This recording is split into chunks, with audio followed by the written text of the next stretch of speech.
Today we're going to talk about how to get started quickly and effectively as a private lender. Hi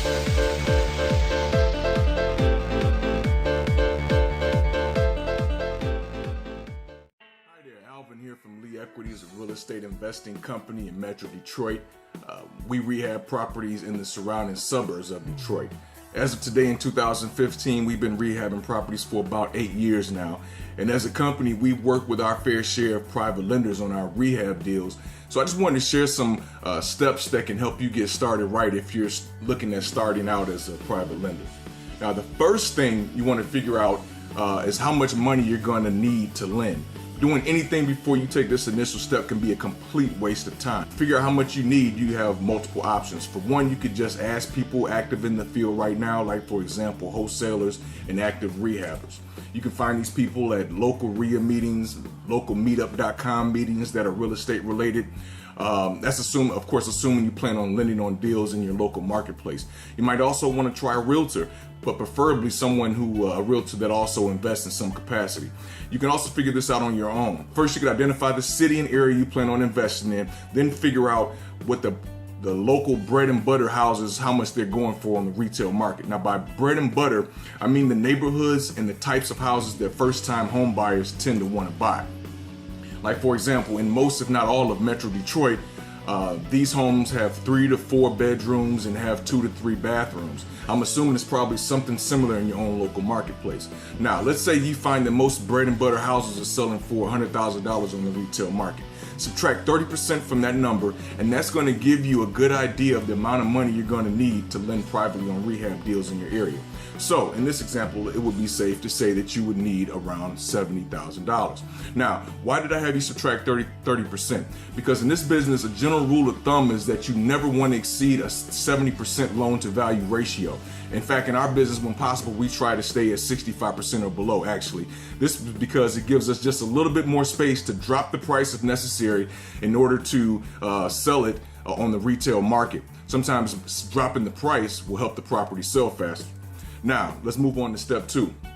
The second thing you want to look at is the funds, obviously. You see, in step 1, you got an idea of how much you're going to need. Now it's time to see if you have enough. So take a look at your retirement account. Is there enough in there? What about your savings account? Do you have enough in there to invest comfortably? I mentioned several other creative ways you can come up with the funds in my free guide, which I'll get to shortly. But let's just get through these initial steps right now. We'll get to that in a minute. So now you know how much you need and you feel you have enough. Well, step 3 is getting some kind of an idea of the kind of terms you want with your loans. See, one of the benefits of this industry is that since you are basically the bank, you can really be flexible and set your own terms. Now, of course, you have to have a borrower, find a borrower that will accept your terms. But my point is that you have a good amount of control regarding the terms of your loans in this business. So, for example, are you looking for a 9% return or are you looking for a 12% return? Are you going to charge points on the loans? Are your borrowers going to make payments each and every month, or are you going to wait until the property closes with the end buyer before you get your profits and returns back in your pocket?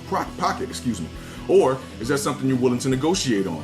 So for example, to make a 12% return on your investment instead of 10%, are you willing to wait it out and not expect payments from the borrower every single month until the end buyer closes on the home in 3 to 6 months? You need to have an idea of what's negotiable and what you're going to stand firm on. Experienced rehabbers that already have some momentum and know what they're doing tend to prefer to not go with the monthly payment option, although some don't mind it.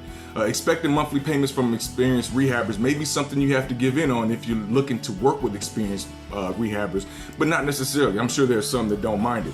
So for example, with us, for the convenience of not having to worry about making monthly payments in our business, we're usually willing to give our lenders a few extra percentage points of interest for that convenience on our behalf. We'll continue with part 2. This one got kind of long. The link to part 2 is in the description box below.